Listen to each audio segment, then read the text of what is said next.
The DAO of Capital by Mark Spitznagel. Introduction. I want to tell you a story. It's about a young man, just 16 years old, standing in the visitors' gallery of the Chicago Board of Trade. Below him is a whirlwind of chaos. A kaleidoscope of brightly colored jackets, flailing arms, and shouting bodies. He's mesmerized.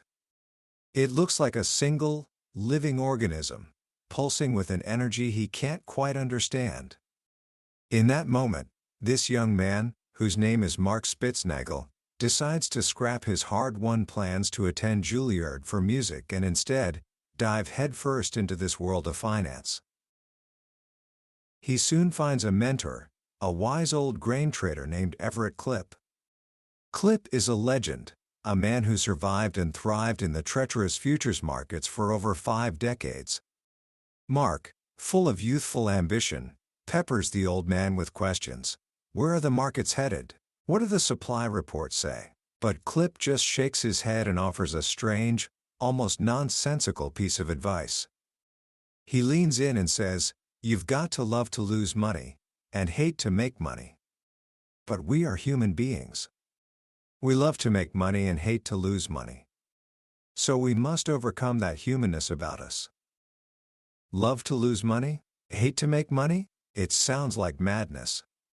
It goes against every instinct we have. And yet, this single, paradoxical idea is the key to unlocking one of the most powerful investment philosophies ever conceived. It's a secret that connects the wisdom of ancient Chinese sages, the strategies of the world's greatest military generals, the patient logic of a forest, and the principles of a little-known but profoundly influential school of economics. Today, we're going to explore that secret. We're diving into Mark Spitznagel's masterpiece, The DAO of Capital. This isn't just a book about investing. It's a book about strategy, about time, and about seeing the world in a fundamentally different way. By the end of our journey today, you will understand why the most direct path to success is almost never the best one. You will learn the art of the roundabout, of going right in order to go left, and how taking a seemingly difficult loss today can become the intermediate step to a much greater victory tomorrow. This is a lesson that can change not just how you invest, but how you approach every significant decision in your life. Book summary. To understand this strange wisdom of loving to lose, we have to go back to that chaotic trading pit in Chicago with young Mark Spitznagel. His mentor, Everett Klipp, wasn't teaching him how to predict the future. In fact, Klipp had total disdain for predictions. He used to say, "Guys who know where the market is heading are no longer at the Board of Trade.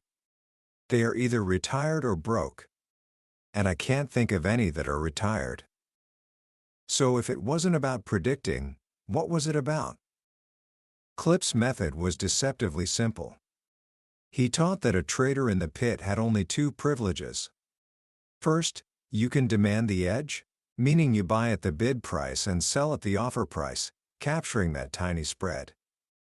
Second, and this was the cruel part, you can give up that edge the moment you've made a mistake. If you buy something and the price immediately ticks down against you, you sell. Instantly. You take the small loss. You love to lose money. Why? Because, as Klipp drilled into him, there's only one thing that can hurt a trader. And that's a big loss. Therefore, you never, ever take a big loss. This means you must be willing to take many, many small ones. Most people can't do this. Our brains are wired for the opposite. We sweat through huge losses, hoping they'll turn around, and we snatch tiny profits the moment we see them, afraid they'll disappear. We crave the immediate win. Klipp's way was brutal because it forced you to look beyond the immediate sting of a loss and focus on the long game, the advantage of survival, of being able to play another day. What Spitznagel didn't know at the time was that this Klipp's paradox wasn't new. It was an echo of a wisdom that stretched back over 2.5 millennia to ancient China, and a philosophy known as Taoism. The foundational text of Taoism, the Lao Tzu, teaches that the best path to anything often lies through its opposite. You gain by losing. Victory comes not from charging headfirst into battle, but from the roundabout approach of waiting and preparing now to gain a greater advantage later. This idea emerged during a time of incredible violence and upheaval in China, known as the Warring States period. For nearly 2 centuries, the land was a battlefield. It was a brutal time, but it was also a fertile age for strategic thinking. Sages and generals had to figure out how to win, how to survive, when direct confrontation meant annihilation. The central concept they developed is called wu wei. It literally translates to not doing, but it doesn't mean being passive. It means non-coercive action. It's the wisdom of knowing when to wait, when to let a process unfold on its own. The Laos asks, who can wait quietly while the mud settles? Who can remain still until the moment of action? This waiting isn't about laziness, it's a strategy. It's about willingly taking a step back, sacrificing the first move, in order to gain a superior position for a later, more decisive move. It's a kind of false humility that cloaks the art of manipulation. You humble yourself now so you can rise higher later. Perhaps the most beautiful physical manifestation of this idea is in the martial art of Taijiquan, or Tai Chi. Legend says it was created by a Taoist priest who watched a fight between a magpie and a serpent. The bird was aggressive, constantly making direct attacks. But the serpent was soft and yielding. It moved with the magpie's attacks, complementing them, avoiding every decisive blow until the bird overextended itself, creating an opening.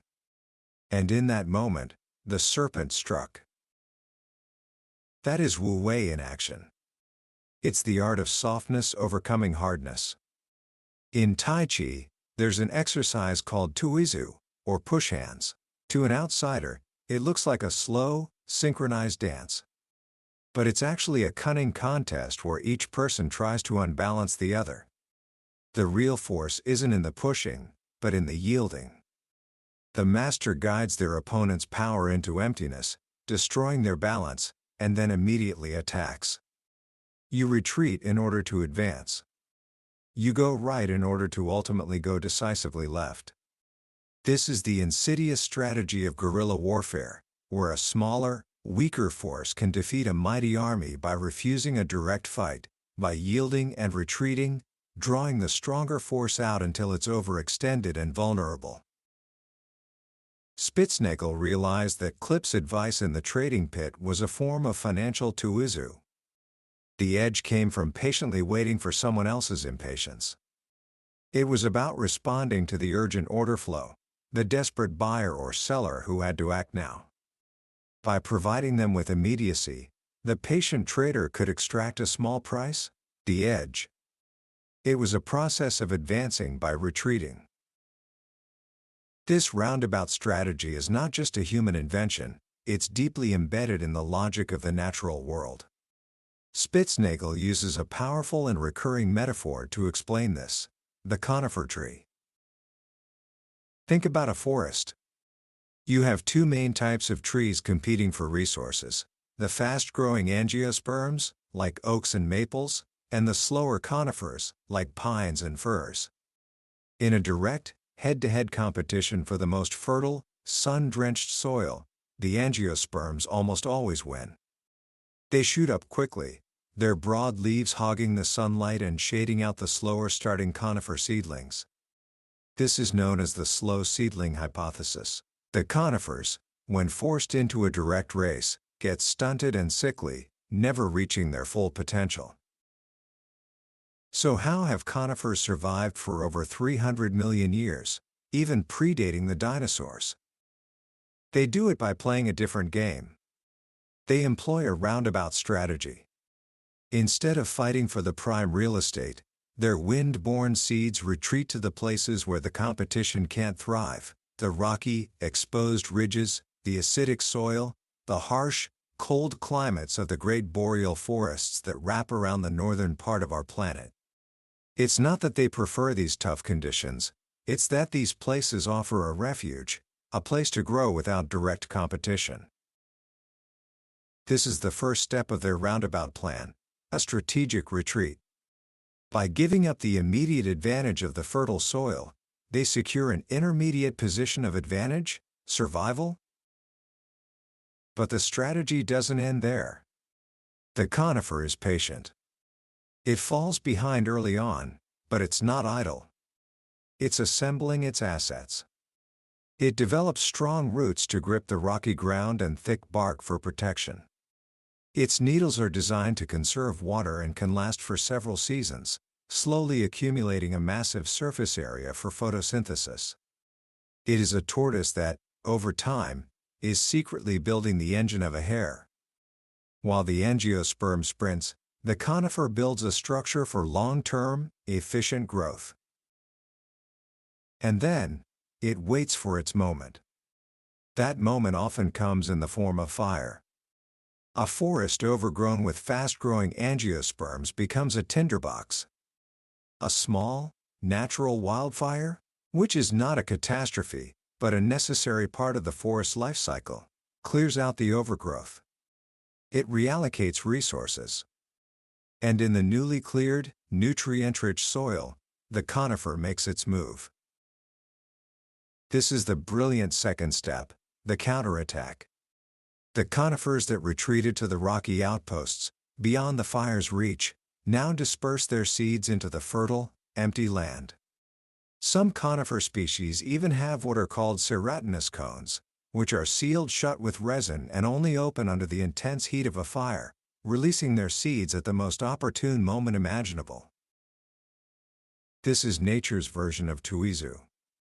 The conifer yields to the angiosperm's initial push, retreating to the rocks. But when the angiosperm overextends itself and creates the conditions for fire, the conifer follows it back, seizing the advantage.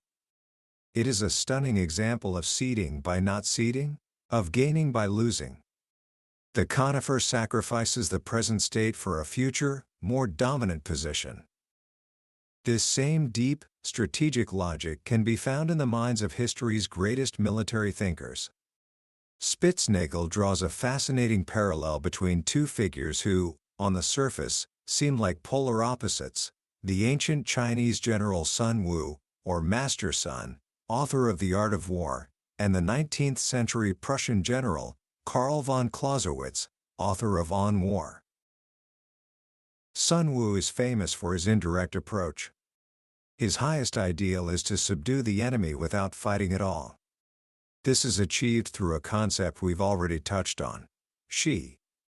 She's a wonderfully complex word that means potential, disposition, configuration, and, most importantly for a general, strategic advantage. It's about cultivating the influence of the present on the future. Imagine a crossbow. The power is not in the moment the arrow is fired. The power is in the potential energy stored in the drawn bowstring. A wise general, like a skilled archer, doesn't rush into action. He maneuvers his forces, positions them upstream, building up that potential, that she, until the moment is perfect and the release of energy is effortless and decisive.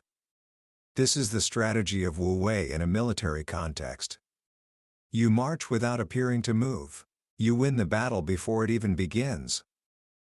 Clausewitz, on the other hand, is often misunderstood as an apostle of total war, of the all-out, bloody frontal assault. But Spitznagel argues this is a profound misreading. Deep within Clausewitz's dense writing is the same roundabout logic. He used a framework of Ziel, Mittel, und Zweck.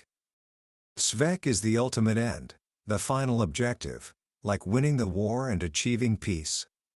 But you don't charge directly for the Zweck. Instead, you focus on achieving an intermediate aim, a Ziel. This Ziel, like capturing a key fortress or separating the enemy's forces, isn't the end in itself. It is the middle, the means, for obtaining the ultimate end more easily and effectively. Clausewitz advocated for weakening the enemy at certain focal points or centers of gravity before committing to a decisive battle. It's about husbanding your resources, even giving ground, to create a position of advantage from which the final blow will be all the more powerful. He understood, just like Sun Wu, what it meant to go right in order to go left more decisively. These two generals from different worlds, Sun Wu and Clausewitz, are not philosophical opponents. They are strategic doppelgangers. And their shared wisdom forms the bedrock of Spitznagel's investment philosophy. This roundabout path, Ski, Ziel, Mittel, und Zweck, finds its most rigorous expression in a school of economic thought that is the true heart of this book, the Austrian School of Economics. The Austrian School, founded in the late 19th century by Karl Menger, has a unique and powerful way of thinking about capital and economic growth. One of its central figures, Eugen von Bohm-Bawerk, developed a concept that is the German equivalent of Ski, Produktion Umweg, which means roundabout production. To understand this, let's return to our old friend, Robinson Crusoe, shipwrecked on his island. His most immediate need is food. He can try the direct path, wading into the water and trying to catch fish with his bare hands. He'll be busy all day and maybe, if he's lucky, he'll catch a few. This is a hand-to-mouth existence. But Crusoe is smart. He realizes there's a better, more roundabout way. He decides to sacrifice some of his current consumption. He'll go a little hungry for a while. He'll catch fewer fish today so that he can spend time on an intermediate goal, building a tool. He carves a spear.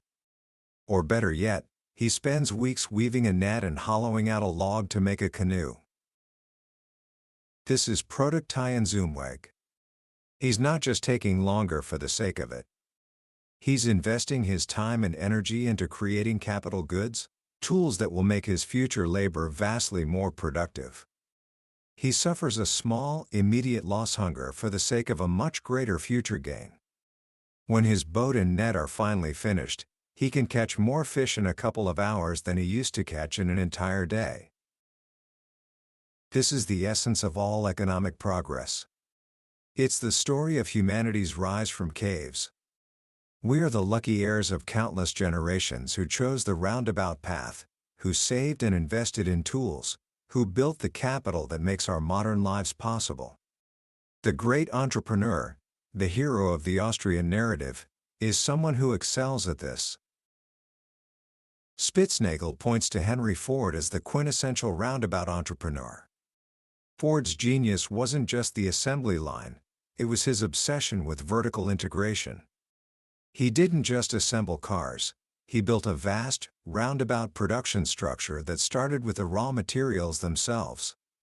He owned the iron and coal mines, the forests, the ships and railroads to transport the materials, the steel mills to process them, the power plants to run the factories, and finally, the assembly plants to build the cars. This took enormous patience and a staggering amount of reinvested capital. Ford famously distrusted Wall Street and its focus on short-term profits. He saw profit not as a reward for past performance, but as a fund to ensure future progress. He was patient in building his roundabout machine, so that he could be intensely impatient in production, timing the output of a Model T down to the second. He took the long, difficult detour in order to create the fastest, most efficient path to his goal, a car for the masses. Now, this all sounds wonderful. Be patient. Think long-term. Take the roundabout path. But if it's so effective, why doesn't everyone do it? This brings us to the most difficult part of the journey, the great human obstacle. The reason the roundabout path is the road least traveled is because our brains are wired against it.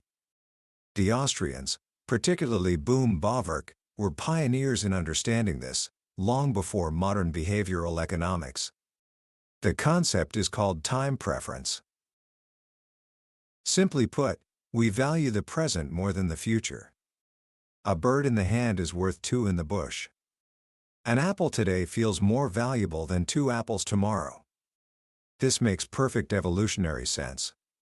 For our distant ancestors, the future was deeply uncertain. Overlooking an immediate source of food for a potential one later could be a fatal mistake. So we developed a strong bias for the now. But it gets even trickier. Our time preference isn't consistent.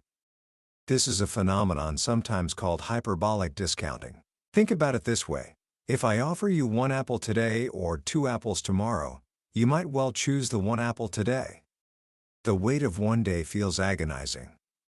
But if I offer you 1 apple in a year, or 2 apples in a year and 1 day, you would almost certainly choose to wait the extra day for the extra apple.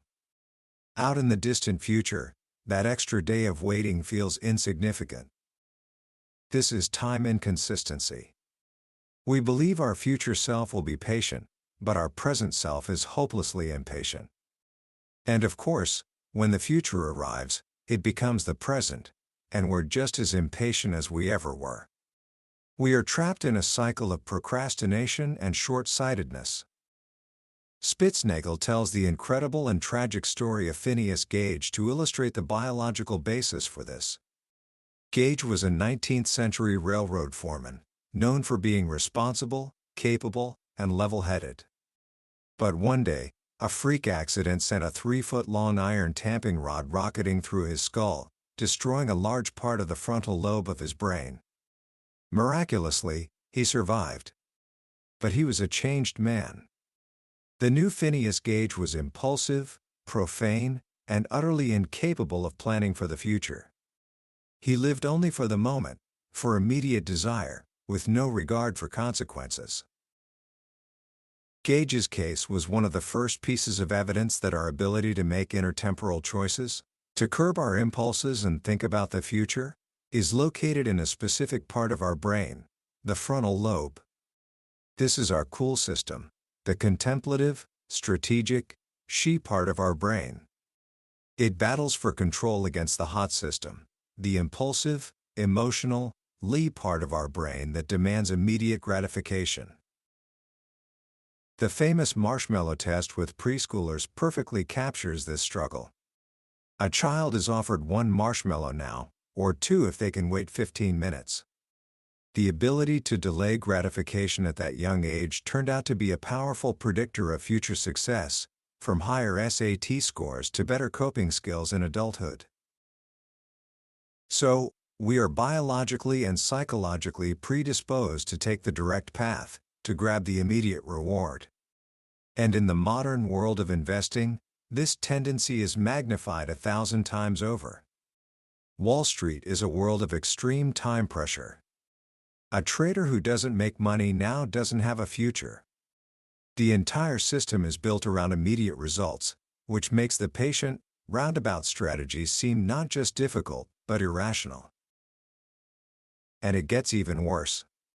This natural human weakness is systematically exploited and amplified by the one institution that is supposed to ensure economic stability, the central bank. This is where all the threads of Spitznagel's argument come together in a powerful critique of modern economic policy. He argues that the booms and busts of the business cycle are not natural features of capitalism. They are the direct result of central bank intervention, particularly the artificial manipulation of interest rates. Let's go back to our forest analogy. Remember how small, natural wildfires are a healthy and necessary part of the ecosystem? They clear out the weak and unhealthy growth and reallocate resources, preventing a catastrophic inferno. Now, imagine a well-meaning but misguided park ranger who adopts a policy of total fire suppression. Every tiny blaze is immediately extinguished. For a while, the forest looks beautiful and calm. But beneath the surface, a dangerous situation is developing. Without the small fires to clear things out, the forest becomes unnaturally dense with overgrowth, sickly, spindly trees all competing for the same limited resources. The whole system becomes a tinderbox. And when a fire inevitably starts, it's no longer a small, cleansing event. It's a massive, uncontrollable inferno that destroys everything. This is what Spitznagel calls the Yellowstone effect, referring to the catastrophic fires of 1988 that were the direct result of a century of fire suppression. The Federal Reserve, Spitznagel argues, is that misguided park ranger. Starting with Alan Greenspan's response to the 1987 stock market crash, the Fed has adopted an implicit policy of financial fire suppression. Every time the market stumbles, every time a too-big-to-fail institution gets into trouble, the Fed rushes in with liquidity and artificially low interest rates to put out the fire. This creates a massive distortion. The interest rate is the most important price in an economy. It coordinates the decisions of savers and investors across time. A natural fall in interest rates signals that people are saving more and are willing to postpone consumption, freeing up real resources for entrepreneurs to invest in longer, more roundabout production processes. But when the central bank artificially forces interest rates down, it sends a false signal. It fools entrepreneurs into thinking there are more real savings available than there actually are. This encourages a wave of what the Austrians call malinvestment, investments in projects that are not supported by genuine consumer preferences and will only prove profitable as long as the cheap credit keeps flowing. It's like pouring fertilizer on the entire forest, encouraging everything to grow all at once, creating that same dense, unhealthy overgrowth. The economy experiences an artificial boom, a false prosperity. Spitznagel develops a brilliant tool to measure this distortion, which he calls the Misesian Stationarity Index, or MS Index. In simple terms, it compares the total market value of companies, the stock market, to the replacement cost of their net assets. When the index is around 1, the economy is in a healthy state of balance, or stationarity. But when central bank distortion fuels a boom, the stock market value, the numerator, gets bid up far beyond the replacement value of the underlying assets, the denominator, and the MS index soars. A high MS index is the financial equivalent of a forest choked with tinder. It's a warning sign that a day of reckoning is coming. The boom is unsustainable. Eventually, the misallocated resources become apparent. The credit expansion has to stop, and the whole airy castle, as Mises called it, collapses. The bust is not the problem, it's the painful but necessary cure. It's the wildfire that purges the malinvestment and returns the system to homeostasis. So, with this understanding, how does a wise investor navigate this distorted world? This brings us to the practical application of this whole philosophy. Austrian Investing. Spitznagel outlines two complementary strategies. The first is Austrian Investing I, exploiting the distortion. This is about recognizing when the MS index is dangerously high and preparing for the inevitable fire. A simple version of this is the Misesian strategy: just get out of the market. Sell your stocks when the MS index is high and wait in the safety of cash or treasury bills. Spitznagel shows that over the last century, this simple strategy would have significantly outperformed a buy-and-hold approach. But it's incredibly difficult to do. It requires sitting on the sidelines, looking like a fool, while the party rages on and the distorted market climbs ever higher. A more sophisticated approach is what Spitznagel is famous for: tail hedging. This is the ultimate roundabout investment. Instead of just getting out of the market, you stay invested, but you allocate a very small portion of your portfolio, say, 0.5% a year, to buying far out of the money put options. These are like tiny insurance policies that pay off massively only in the event of a severe market crash. Most of the time, these options expire worthless. You are loving to lose money. It's a constant, small bleed. But this small, immediate loss is the zeal, the intermediate step. It's the cost of building your capital-generating machine. The Zweck, the ultimate end, is what happens when the crash finally comes. Your puts explode in value, generating a huge amount of cash precisely at the moment when everyone else is ruined and assets are dirt cheap. The hedge is not just a shield, it is a weapon. It's the harpoon that allows you to hunt the whale. It's the serratinous cone, waiting for the fire to release its seeds into the fertile ground. This strategy turns a catastrophic crash into the greatest investment opportunity imaginable. Spitznagel makes a crucial point. These crashes are not black swans. A black swan is an event that is considered unforeseeable. But market crashes, he demonstrates, are not unforeseeable at all. They are the perfectly predictable consequence of the distortion measured by the MS index. The real black swan problem is not an unforeseeable event, but a foreseeable event that everyone else considers too remote to worry about. That's Austrian Investing I. But it's only half the story. The other half is Austrian Investing II, finding the Siegfrieds. This is about what to do with your capital for the long run, how to find those truly great, roundabout businesses. Spitznagel uses the mythical hero Siegfried as his model for the ideal company. A Siegfried company has two key characteristics. First, it has a very high return on invested capital (ROIC). This means it's incredibly good at turning investment dollars into earnings.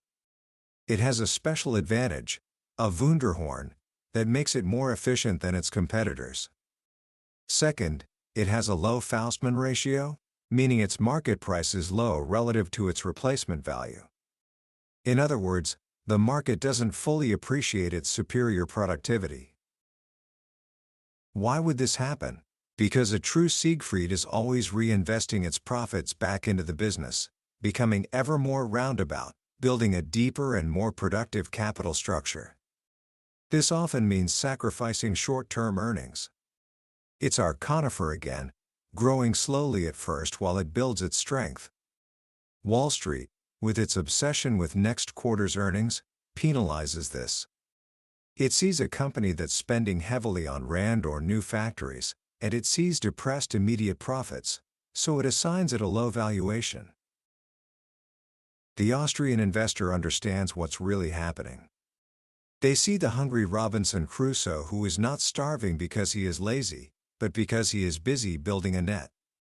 They see the temporary dip in earnings not as a weakness, but as the price of building an unassailable long-term advantage. Spitznagel shows that a simple strategy of buying a portfolio of these high ROIC, low Faustman ratio companies has generated truly spectacular returns over the past several decades, far outperforming the general market and other value strategies. In the end, these two strategies are two sides of the same coin. They are the complete expression of the DAO of Capital. Austrian Investing I is the grand, strategic she of positioning yourself to survive and thrive through the market's violent, distorted cycles. Austrian Investing II is the patient, Boombarkian Umweg of accumulating truly productive capital. Together, they form a nested roundabout strategy. The first is used to deploy the second. It's a cohesive philosophy for navigating a distorted world, a way of being patient now so you can be strategically, and powerfully, impatient later. Commentary. As we come to the end of our journey through the DAO of Capital, I find myself thinking about that image of the pine cone. Spitznagel's old mentor, Everett Klipp, used to say, "Anyone can see the pine cones in the tree. None can see the trees, none can foresee the forest in the pine cone." That, I believe, is the heart of this entire book. We live in a world that is obsessed with counting the pine cones. We measure success by the immediate, the visible, the tangible. Quarterly earnings reports, daily stock prices, the quick win. We are a society of Lee strategists, always looking for the direct, frontal assault on our goals. What Mark Spitznagel has done is to remind us of a deeper, more ancient, and far more powerful logic. The logic of the forest, of the strategist, of the true entrepreneur. It's the logic that understands that the greatest strength is often built in quiet retreat. That the most decisive victory is prepared through patient positioning. That the most incredible growth comes from a willingness to first fall behind. The most profound lesson for me is the connection between this roundabout strategy and our own human nature. The book doesn't just tell us what to do, it explains why it's so incredibly hard to do it. Our brains, our culture, our financial systems, they all conspire to trap us in the tyranny of the present moment. They make us grab for the first marshmallow. And that's why this book is so important, especially today. We are living in what is perhaps the most distorted economic environment in history. The park rangers at the central banks, in their sincere effort to prevent any and all financial fires, have created the conditions for a historic inferno. The MS index, that brilliant gauge of distortion, has been flashing red for years. The message of the DAO of Capital is not one of doom and gloom. It is a message of profound optimism. It tells us that even in the midst of distortion, the homeostatic, self-correcting process of the market will eventually prevail. The fire will come. And for those who have prepared, for those who have cultivated the patience and the grit to follow the roundabout path, that fire will not be a catastrophe. It will be an opportunity. An opportunity to clear away the malinvestment and deploy capital into truly productive, value-creating enterprises. So how can we begin to apply this wisdom in our own lives, starting today? Here are a couple of simple thoughts. First, identify one important goal in your life, whether it's in your career, your health, or your learning, where you've been taking a direct, head-on approach. Now ask yourself, what would a roundabout path look like? What tool could you build? What intermediate position could you secure that would make achieving that ultimate goal easier in the future, even if it means a little sacrifice today? It could be as simple as spending an hour each weekend learning a new skill instead of just trying to force a promotion at work. Second, practice the art of strategic patience. The next time the market is in a panic or a frenzy, resist the urge to act. Instead, just observe. Think about the MS index. Think about the fire in the forest. Ask yourself, is this a small, healthy fire, or is the tinderbox about to blow? By detaching from the immediate emotional pull, you begin to cultivate the mindset of the Austrian investor. That was a summary of the DAO of Capital by Mark Spitznagel. We've journeyed through its biggest ideas today, but I have to be honest with you. Listening to a summary is like looking at a map of a great mountain range. It can show you the peaks and the valleys, but it can never replace the experience of actually walking the trail yourself. The real magic of this book is in the connections it makes, the quiet moments when an ancient story suddenly illuminates a modern problem. This summary is your map, designed to help you decide if this is a journey you want to take. If anything we've talked about today has sparked your curiosity or challenged your thinking, I urge you to grab a copy. Reading it isn't just about learning. It's an experience that can fundamentally change the way you see time, strategy, and success. A link to the book is in the description. Also, if you found this journey valuable, please show your support by hitting that like button and subscribing to the channel. That way, you won't miss our next exploration into another life-changing book from the billionaire's bookshelf. Let's keep growing and thinking together.